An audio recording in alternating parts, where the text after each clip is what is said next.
వాళ్ళ కాంగ్రెస్ అధికార ప్రతినిధి గౌరీ సతీష్ గారు కూడా జాయిన్ అయ్యారు మన డిబేట్లో, స్టూడియోలో ఉన్నారు ప్రస్తుతం. నమస్తే అండి, welcome to the debate. And చెప్పండి సతీష్ గారు, మీ ఒపీనియన్ ఏంటి? అంటే రాష్ట్రపతులకు గవర్నర్లకు కాలపరిమితి నిర్దేశించే హక్కు సుప్రీంకు ఉందా? ముందుగా చర్చల్లో పాల్గొంటున్నటువంటి లక్ష్మీనారాయణ గారికి, శ్రీనివాస్ గారికి, మీకు హెచ్ఎంటీవీ ప్రేక్షకులందరూ కూడా నమస్కారాలు తెలియజేస్తూ, ప్రపంచంలోనే ఒక అత్యున్నతమైనటువంటి స్థానంలో ఉన్నటువంటి భారతదేశంలో ఉన్నటువంటి ప్రజాస్వామ్య వ్యవస్థలో అటు ప్రెసిడెంట్ గారు కానీ దేశంలో, ఇటు రాష్ట్రాలు కానీ రాష్ట్రపతి గారు అటు దేశానికి రాష్ట్రానికి ప్రథమ పౌరులుగా మన కాన్స్టిట్యూషన్ మనకి ఇచ్చినటువంటి అవకాశం రాజ్యాంగం ద్వారా.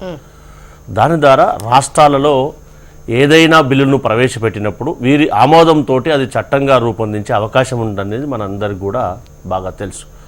ఆయా రాష్ట్రాల యొక్క ప్రజల అభిమతం మేరకు ఆ ప్రభుత్వాలు పంపిన బిల్లును వారు ప్రభుత్వాల యొక్క రిమార్క్స్ను కాల్ చేయవలసినటువంటి పరిధి వాళ్ళకు ఉందనేది ఇందాక ఆర్టికల్స్ ద్వారా మనకు రాజ్యాంగం కల్పించినటువంటి అవకాశం. దానికి కాకుండా ప్రభుత్వాలకు లోబడి ప్రభుత్వాలకు అనుగుణంగా నడుచుకోవడం అనేది కరెక్ట్ కాదని మనం అందరం కూడా ఆలోచన చేయాలి. ఎందుకంటే రాష్ట్రాధినేతలు కానీ దేశాధినేతలుగా ఉన్నటువంటి అధ్యక్షులు లేదా గవర్నర్లు ఎవరైతే మనము మన ద్వారా ఎన్నికన్నటువంటి ప్రజాప్రతినిధులు ఎన్నుకున్నటువంటి ఎలక్టోరల్ కాలేజ్ ద్వారా ఎన్నుకున్నటువంటి వారు కూడా ఎప్పుడు కూడా ప్రజలకు వెలుసుబాటును అందించే, ప్రజల శ్రేయస్ కోసము రూపొందించిన బిల్లుస్ని వారు ప్రభుత్వం రీకాల్ చేయడానికి అవకాశం ఉంటుంది. కానీ సుప్రీంకోర్టు ఆదేశించేంత వరకు, సుప్రీంకోర్టు వరకు చర్చించేంత వరకు కల్పించుకోవడం అనేది ప్రజాస్వామ్యానికి మంచిది కాదన్నది మనం అందరం కూడా ఆలోచించవలసినటువంటి అంశం. అంటే కోర్టుకు వెళ్లకుండా ఉండాల్సిందంటున్నారా? ఈ లోపే వాటికి సంబంధించి వివరణ ఇవ్వాల్సిందంటున్నారా? ఖచ్చితంగా ప్రెసిడెంట్ గారు కానీ గవర్నర్ కానీ ప్రభుత్వం నుంచి రీకాల్స్ ఏవైతే రీమార్క్స్ కాల్ఫర్ చేయాల్సింది, కానీ అది ఉన్నత న్యాయస్థానం వరకు వెళ్ళడానికి అవకాశం కల్పించాల్సిన పరిస్థితి కల్పించాల్సింది కాదు. ఎందుకంటే ప్రజాస్వామ్యంలో ఇక్కడ ప్రభుత్వాలకు కావాల్సినటువంటి అవసరాల దృష్ట్యా ఆయా ప్రభుత్వాలు రాష్ట్ర పరిధిలో కానీ దేశ పరిధిలో కానీ వివిధ బిల్లులను గవర్నర్ల యొక్క ఆమోదంతో కానీ రాష్ట్రపతుల యొక్క ఆమోదంతో చట్టాలుగా రూపొందించే అవకాశం ఉందనేది అతిపెద్దనటువంటి రాజ్యాంగంలో మనకు బాబాసాహెబ్ అంబేద్కర్తో ఏర్పడినటువంటి డ్రాఫ్టింగ్ కమిటీలో అది రూపొందించడం అనేది జరిగింది.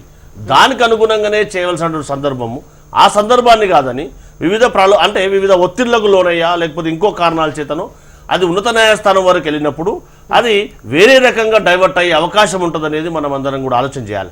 దీనికి అనుగుణంగా ఏదైతే ఉన్నత న్యాయస్థానం కల్పించుకోవడం ద్వారా ఏమవుతుందంటే అది రాంగ్ డైరెక్షన్ కూడా కొన్ని సందర్భాల్లో ఆ డైరెక్షన్ కూడా చేంజ్ అయ్యే అవకాశం ఉంటుందనేది కూడా మనం అందరం కూడా ఆలోచించవలసినటువంటి పరిధి. అంటే న్యాయస్థానం కల్పించుకోవడం అనడం కన్నా వీళ్ళు ఆశ్రయించారు కదా, తమిళనాడుకు సంబంధించి వీళ్ళు ఆశ్రయించారు.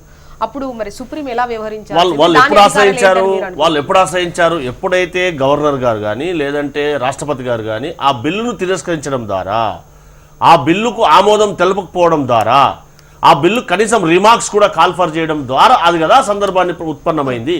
అలా చేయడం ద్వారా ఏమవుతుంది, ఆ రాష్ట్ర ప్రజల యొక్క మనోభావాలు కానీ దేశ ప్రజల యొక్క మనోభావాలు కానీ గౌరవించవలసినటువంటి సందర్భంలో ఆ గౌరవం లభించట్లేదు కాబట్టి, వారి మనోభావాలను గౌరవించట్లేదు కాబట్టి అప్పుడు వారు ఉన్న స్థాయిని తాకవలసినటువంటి పరిస్థితి ఏర్పడింది కదా.